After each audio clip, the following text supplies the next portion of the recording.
এই মুহূর্তে ভারত পাকিস্তান সংঘাত নিয়ে আরো আলোচনার জন্য আমাদের সাথে যুক্ত হয়েছেন জাহাঙ্গীরনগর বিশ্ববিদ্যালয়ের আন্তর্জাতিক সম্পর্ক বিভাগের অধ্যাপক ফজলুল হালিম রানা। আমরা যুক্ত হয়েছি তার সাথে। স্যার, স্বাগত আপনাকে আমাদের আয়োজনে। আপনার কাছে প্রথম যে প্রশ্নটি রাখতে চাই সেটি হলো, গতকাল মধ্যরাতেই এই ভারত পাকিস্তান নিয়ন্ত্রিত যে কাশ্মীরের 9টি এলাকা, সেখানে বিমান হামলা চালিয়েছে একযোগে। একটু জানতে চাই যে ভারতের এই হামলাকে আসলে আপনি কিভাবে দেখছেন, এবং এই হামলাটি আসলে প্রত্যাশিত কতটা? কারণ যদিও যুদ্ধভাব ছিল দুই দেশের মধ্যে, তারপরে এই হামলাটি আসলে কতটা প্রত্যাশিত ছিল? না, দেখুন, আপনার প্রশ্নের প্রথম উত্তর হচ্ছে এরকমের যে এটাকে আমি দেখি এভাবে যে একটা কাইন্ড অফ, আপনি বলতে পারেন যে ডিপ্লোম্যাটিক ফেইলিওর। কারণ হচ্ছে এই সময়ে এসে, এই যুগে এসে, এবং একটা দুটিও রাষ্ট্র তারা যেহেতু নিউক্লিয়ার ওয়ারহেড রয়েছে তাদের, তারা জানান দিয়েই কিন্তু যুদ্ধ শুরু করলো। এবং এটা আপনার ইন্ডিয়ার জন্য এটা খুবই ইতিহাস এভাবেই হবে যে এটা এই সময় সেটা ডিপ্লোম্যাটিক ফেইলিওর হিসেবেই গণ্য হবে। আর আরেকটা ব্যাপার হচ্ছে, আপনি যেটা বলতেছিলেন যে এটা কতটা সম্ভাবনাময় ছিল, নিশ্চয়ই সম্ভাবনাময় ছিল। কারণ অনেকে হয়তো বলেছিলেন যে এটা স্মল স্কেলে হতে পারে, হ্যাঁ, কিংবা একটা লিমিটেড ভার্সন হতে পারে। কিন্তু আমি শুরু থেকেই বলে আসছিলাম যে এই যুদ্ধ অর্থাৎ দুই রাষ্ট্রের যারা সরকার প্রধান রয়েছেন, দুই রাষ্ট্রই পাশাপাশি হচ্ছে, দুই রাষ্ট্রের জনগণ, বিশেষত ইন্ডিয়ার যারা জনগণ, তারা মনে হচ্ছিল যে যুদ্ধ তারা অনিবার্য করে ফেলছেন। অর্থাৎ তারা চাচ্ছিলেন যে যে করেই হোক পাকিস্তান অ্যাটাক করতে হবে। কাজেই এই সময় এসে এটা যে অবিসম্ভাবী ছিল তাতে আমার কোনো সন্দেহ নেই। কিন্তু উদ্রেকের যে বিষয় সেটা হচ্ছে এই যে আমরা এরকমটা ইন্ডিয়ার কাছে কখনোই প্রত্যাশা করিনি। কারণ এই যুদ্ধে আপনি জানেন যে যুদ্ধে তো আসলে সাধারণ যারা মানুষ তারাই হেরে যাবে। এখানে পাকিস্তান কিংবা ইন্ডিয়ার বিজয়ের কিছু নেই।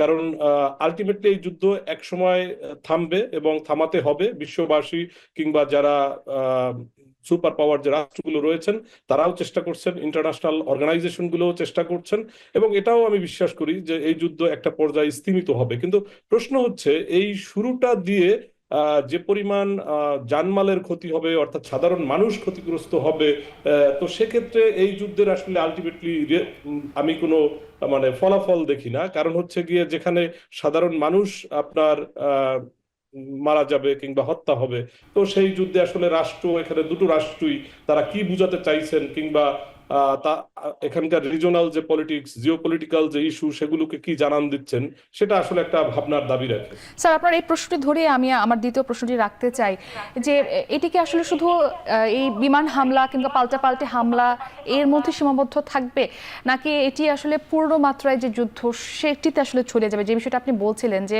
এতে আসলে জানমালের অনেক ইতিমধ্যে ক্ষতি হয়েছে এবং আরো শঙ্কা রয়েছে, দুটি দেশ কি আসলে কোনো মধ্যস্থতায় আসবে? এখন দেখুন, এটি একটি আপনি যেটি জিজ্ঞাসা করেছেন এটি এক ধরনের প্রফেসি। কিন্তু আমার কাছে যেটা মনে হয় সেটা হচ্ছে গিয়ে এই মুহূর্তে আহ, কোনো সংবাদ মাধ্যম কিংবা গণমাধ্যমের যে তথ্যগুলো আমরা পাচ্ছি সেগুলো আহ, বিশ্বাস করা কিংবা ট্রাস্ট করা বা জাস্টিফাই করা খুবই মুশকিল। কারণ দেখা যায় যে বিভিন্ন রকমের গণমাধ্যম বিভিন্ন খবর দিচ্ছে।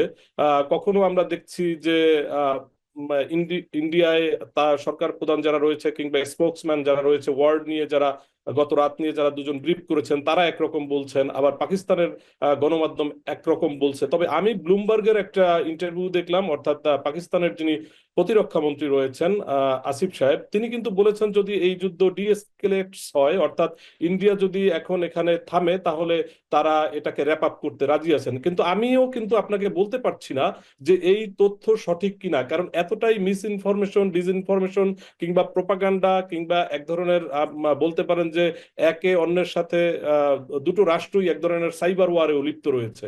কাজেই কোনটা যে সঠিক এবং কোন রেফারেন্স যে আপনি তুলে আনবেন, সেটা কিন্তু একটা প্রশ্নের দাবি রাখে। কাজেই এটা বলা মুশকিল। তবে আমি যেটা বলতে চাচ্ছি যে সেটা হচ্ছে যে এই ধরনের কনভেনশনাল ওয়ার কিংবা ট্রেডিশনাল যে ওয়ার আমরা দেখি, সেটা কিন্তু এক পর্যায়ে গিয়ে স্তীমিত হতে হয়, দুটো রাষ্ট্রই বাধ্য। এবং যেখানে পাকিস্তান কিংবা ইন্ডিয়ার মতো যাদের অর্থনৈতিক যে জায়গা, সেই জায়গায় আপনি দেখুন যে দুটো রাষ্ট্রেরই এক ধরনের টানাপোড়েন রয়েছে, এছাড়াও সামাজিক অস্থিরতা রয়েছে, রাজনৈতিক পট পরিবর্তনের কেন্দ্র ইস্যুকে কেন্দ্র করে অনেক ধরনের টানাপোড়েন রয়েছে রাষ্ট্র দুটিতে। কাজেই তারা একটা পর্যায়ে এই যুদ্ধ থামাতে বাধ্য হবে, কিন্তু যদি এরকমের হয় যে দুই পক্ষই এক্সট্রিম পর্যায়ে চলে যায়, তাহলে তো তাদের তো নিউক্লিয়ার ওয়ারহেড রয়েছে, তারা সেটিও ইউজ করতে পারে। কাজেই এই মুহূর্তে আসলে কোনো কিছু প্রফেসি দেওয়া কিংবা কোনো হাইপোথিসিস আপনার তোলা খুবই মুশকিল।